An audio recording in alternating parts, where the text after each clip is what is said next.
Alors bonjour, bienvenue dans cette session consacrée aux licences Windows Server. Donc avec la future sortie de Windows Server 2012, on apporte de nombreuses modifications autour du licensing de Windows Server. Ces modifications en fait vont tourner surtout autour de simplification, puisque à partir de 8 anciennes éditions, on passe désormais à 4 éditions de Windows Server, qui sont Windows Server Data Center, Windows Server Standard, donc on a supprimé l'édition entreprise, et enfin pour les PME, une édition Windows Server 2012 Essentials qui va venir remplacer la famille Small Business Server et l'édition qui existait déjà, Windows Server 2012 Foundation, uniquement vendu en OEM. Concernant les deux premières éditions Data Center et Standard. Donc le mode de licence a été simplifié, il a été revu pour apporter un alignement total entre ces deux éditions, mais également avec d'autres solutions de Microsoft, comme par exemple System Center. Tout d'abord, on n'a plus que deux éditions avec une seule différence, ce sont les droits à virtualiser. On va avoir Data Center qui va donner un droit illimité pour faire de la virtualisation, donc avec un nombre de machines virtuelles illimité, et puis l'édition standard qui va permettre d'avoir deux machines virtuelles. Donc on était à 1 en 2008 R2, on passe à 2 machines virtuelles.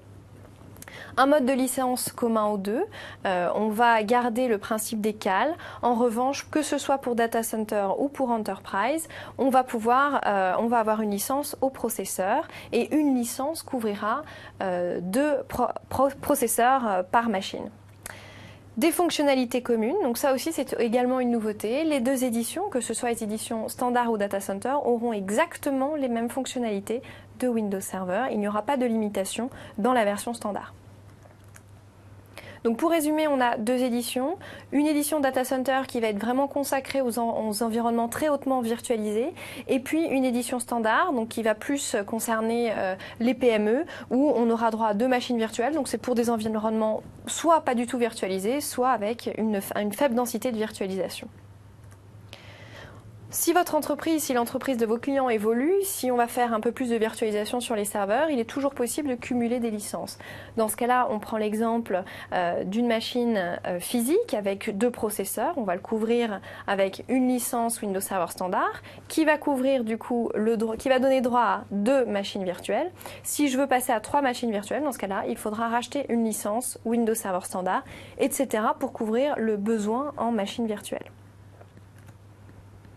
Important pour vos clients qui ont la software assurance, il est toujours possible, évidemment, la software assurance donne droit à cela, d'évoluer vers Windows Server 2012 quand on est en 2008 R2. Comme il y a des éditions qui sont retirées, il faut retenir certaines règles spécifiques. Avec le changement de licence aussi au processeur couvrant jusqu'à 2 processeurs, on a aussi quelques petites modifications. Donc quand on a Windows Server 2008 R2 Data Center couvert par la software assurance, on va pouvoir bénéficier pour 2 licences d'une licence Data Center. En fait, ça veut dire qu'il n'y a pas de différence, puisqu'avant Windows Server 2008 R2 Data Center était licencié au processeur unique. Aujourd'hui, la version 2012 de Data Center couvrira jusqu'à 2 processeurs. Windows Server 2008 R2 Standard donnera droit à une licence de Windows Server 2012 Standard. Pour les éditions qui sont retirées, que ce soit concernant entreprise, une édition d'entreprise donnera droit à 2 éditions de standard et comme ça on pourra couvrir autant de machines virtuelles. On était à 4 VM par licence pour entreprise et on passe à 2 fois 2 VM avec standard.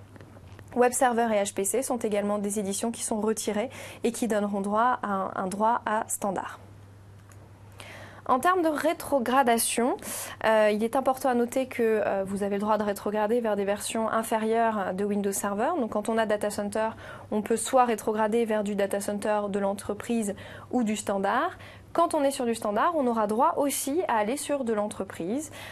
Et dans ce cas-là, il faut savoir que les droits virtualisés seront ceux de 2012. Donc quand j'ai du Windows Server 2012, je peux passer sur Windows Server 2008 R2 entreprise. En revanche, j'aurai un droit à virtualiser que pour 2 machines virtuelles. Alors, continuons maintenant sur la partie PME. Donc, les deux autres éditions dont je vous parlais au début de cette session, qui sont Windows Server Essentials et Windows Server Foundation. Ce sont deux éditions que l'on connaît déjà. Windows Server Essentials, l'ancien nom, c'était Small Business Server 2011 Essentials, et Windows Server Foundation existait déjà auparavant. Ces deux éditions, pour rappel, elles ont un mode de licence par serveur, elles ne nécessitent pas de CAL. Windows Server Essentials est limité à 25 utilisateurs, quand Foundation est limité à 15 utilisateurs.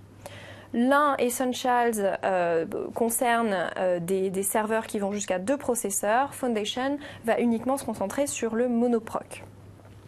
On ne fait pas de virtualisation avec ces deux éditions. C'est vraiment des éditions qui vont, l'une, permettre de se connecter au cloud avec, par exemple, des liens avec Office 365 ou de faire tourner des applications métiers avec Foundation. Donc, on a vraiment un usage différent pour ces deux types d'éditions.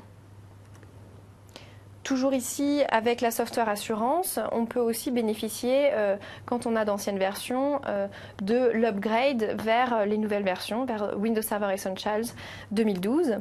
Donc, un SBS 2011 Essentials donnera droit à un Windows Server 2012 Essentials. Quant aux éditions retirées du marché, lorsqu'on avait Windows SBS 2011 standard, on va avoir droit à une licence de Windows Server 2012 standard et une licence d'Exchange Server 2010 standard. Quand on aura acquis en plus le Premium Add-on, donc le complément Premium de SBS 2011, on va pouvoir avoir droit à une licence de Windows Server 2012 standard et une licence de SQL 2012 standard. Pour terminer, comment peut être installé son Windows Server Essentials? Il peut très bien être installé sur une machine physique, donc c'est le premier exemple. On peut avoir un Windows Server standard et une messagerie sur un autre serveur. La deuxième option, ça peut être d'avoir un serveur physique avec deux machines virtuelles. Dans ce cas-là, on a une machine virtuelle dans laquelle on fait tourner le Windows Server Essentials et dans les autres, avoir une messagerie Exchange Server standard. La troisième option, c'est par exemple avoir un serveur physique avec 3 machines virtuelles. Dans ce cas-là, on va avoir en plus un serveur métier. Dans ce cas-là, j'ai une bulle avec Windows Server 2012 Essentials, une bulle avec Exchange Server Standard et une troisième bulle avec SQL Server 2012 Standard. Et tout cela, ça peut être hébergé sur un serveur qui a une licence Windows Server Standard x2, puisqu'il y a 3 machines virtuelles et qu'il va falloir les couvrir. Donc voilà, donc c'était les nouveautés en termes de licensing autour de Windows Server 2012. Donc beaucoup de nouveautés avec des éditions qui ont été simplifiées. On passe de 8 éditions à plus que 4 pour plus de clarité auprès de nos clients et de simplicité pour comprendre le licensing Windows Server. Donc voilà pour toutes les dernières nouveautés autour de Windows Server 2012. Si vous avez plus de questions autour du licensing, mais aussi pour découvrir les nouvelles fonctionnalités de cette nouvelle édition, n'hésitez pas à venir en région nous rencontrer sur les rendez-vous connectiques. Et puis également, vous pouvez avoir toutes les dernières informations sur le kiosque.